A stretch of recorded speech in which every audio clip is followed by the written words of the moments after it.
하나님을 향한 아름다운 고백, 오늘 시편 119편 첫 번째 시간입니다. 1절부터 8절까지 주님의 뜻대로 사는 자의 복이 되겠습니다. 시편 119편은 지혜 시에 속합니다. 시편 119편 가장 긴 시편이지만 굉장히 유명하고 또 많은 분들이 은혜 많이 받으신 그런 편입니다. 왜 그러냐면 지혜 시이기 때문이기도 그렇고요. 독일어역 성경에 보면 하나님의 말씀에 대한 찬양과 사랑 및 그 말씀의 능력과 활용에 관한 그리스도인의 황금 입문서라고까지 표현을 했습니다. 이 마침 시편 119편이 신구약 성경 딱 정중앙에 또 위치되어 있어요. 너무나 중요한 얘기이고 정말로 황금 입문서답게 이 시편 119편만 우리가 자주 외우고 따르고 한다면 우리 신앙에도 굉장히 큰 긍정적인 영향을 끼칠 수 있는 그런 굉장히 좋은 시편이 되겠습니다. 역시 저자는 나오지 않지만 다윗의 시로 추정을 하고 있고요. 알파벳의 숫자대로 22중으로 이게 열거가 되어 있습니다. 그러니까 22연이 이렇게 되어 있고요. 8문단에 22연으로 구성되어 있는 것 중에 오늘은 첫 번째 연 1절부터 8절까지 인생의 복의 기준이 되는 여호와의 법에 대해서 보시게 되겠습니다. 그러면 시편 119편 주님의 뜻대로 사는 자의 복 시작하시겠습니다. 행위가 온전하여 여호와의 율법을 따라 행하는 자들은 복이 있음이요. 행위가 온전하여서 여호와의 율법, 행위가 그냥 온전하게 된 게 아니라 여호와의 율법에 의해서 이 토라라는 것이 가르치다, 훈련하다라는 뜻을 가지고 있는데요. 이 토라를 따라서 행동하는 자들이 복이 있으며, 이 복이 있으며가 원어로 아쉬레, 즉 똑바로 가다라는 뜻을 가지고 있습니다. 제가 죄를 하타라고 설명을 드렸죠. 벗어나는 거죠. 하나님의 율법을 벗어나면 죄가 되고 그것을 똑바로 가는 것을 아쉬레, 즉 복을 받는다는 거죠. 그러니까 복이라는 것은 하나님이 정해놓으신 그 과정을 굉장히 바른 걸음으로 잘 걸어가면서 성공과 번영에 이르는 것, 이게 바로 복이 됩니다. 우리가 교회를 다니는데도 나쁜 마음으로, 이기적인 마음으로, 남을 미워하는 마음으로 교회를 다니면 절대 안 되겠죠. 그럼 교회 다니는 거랑 하나님께 가까이 가는 거랑 완전히 반대되는 길이 돼버립니다. 하나님이 정해놓으신 그 과정을 바른 걸음으로 걸어간다. 이것이 바로 복이 되겠습니다. 여호와의 증거들을 지키고 전심으로 여호와를 구하는 자는 복이 있도다. 그래서 이 1절에서 설명한 것을 계속적인 반복법으로 얘기하고 있는데요. 지키고 전심으로 구하는 자, 이 사람이 복을 받는다는 거죠. 하나님과의 인격적인 관계 없이 그냥 문자적으로, 율법적으로, 맹목적으로 신앙을 하는 것을 굉장히 잘못되어 있다. 그러니까 바른 걸음으로 그 과정을 건너야 된다는 것을 다시 한번 언급을 하고 있습니다. 그러니까 굉장히 전심으로 열심히 해야 된다는 거죠. 쉽지가 않죠. 그냥 맹목적인 거는 그냥 내가 교회 갔다가 그냥 오면 됐다 하면 끝인데, 그게 아니라 열심히 이것을 하나님 앞에 실행하기 위해서 그 사람, 미워하는 사람 사랑하고 원수를 용서하고 또 하나님 앞에 감정적인 교류를 해야 되고 물어보고 기도하고 하는 생활을 해야지만 복을 얻을 수 있다는 것입니다. 참으로 그들은 불의를 행하지 아니하고 주의 도, 때레크라고 하죠. 주의 도를 길입니다. 길을 행하는도다.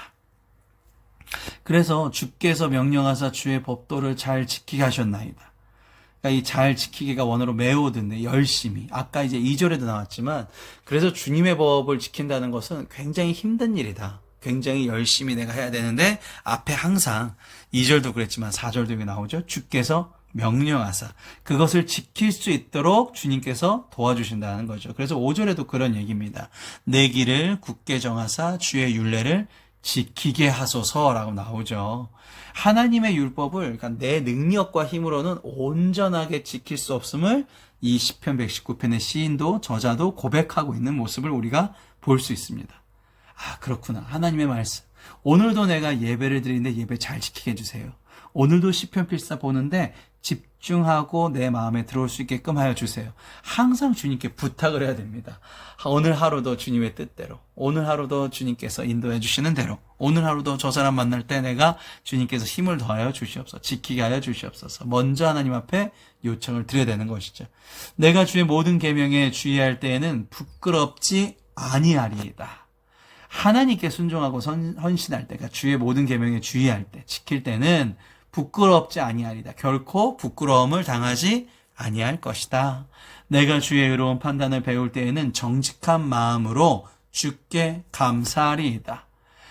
의로운 판단을 배운다라는 것은요, 라마드, 배우다라는 뜻을 가지고 있는데, 라마드가 훈련하다라는 뜻도 가지고 있어요.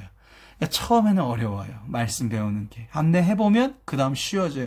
기도하는 거 1분 어려워요. 10초 어려워요. 30초 어려워요. 하다 보면 나중에 1시간도 해요. 3시간도 하죠.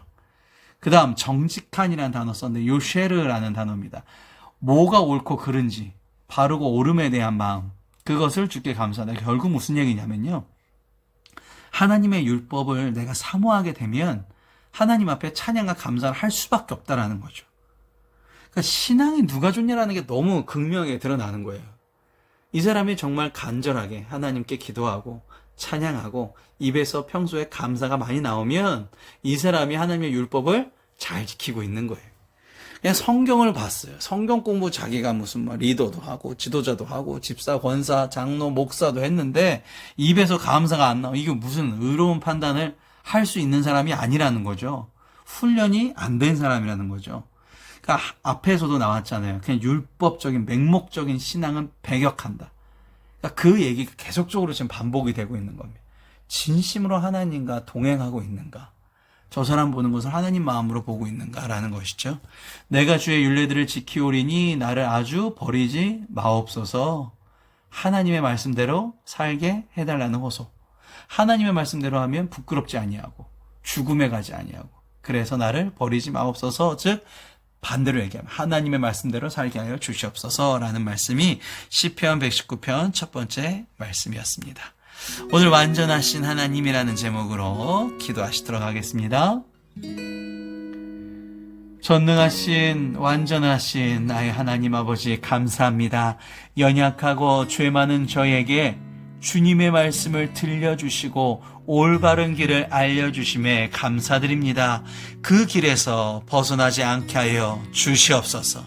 옳고 그름에 대해서 잘 판단할 수 있도록 저에게 지혜를 허락하여 주시옵고 하나님의 만들어 놓으신 그 길에서 잘 걸어가며 주님의 말씀에 순종할 수 있도록 하여 주시옵소서. 주님의 계획하심을 믿고 사도로서 하나님 나라 완성을 위해 살아갈 수 있도록 힘을 주시옵소서. 매일 주님의 뜻에 따라 살면서 제 입에서 찬양과 감사가 끊이지 않도록 인도하여 주시옵소서. 사랑과 은혜가 충만하신 예수님의 이름으로 기도하옵나이다. 아멘.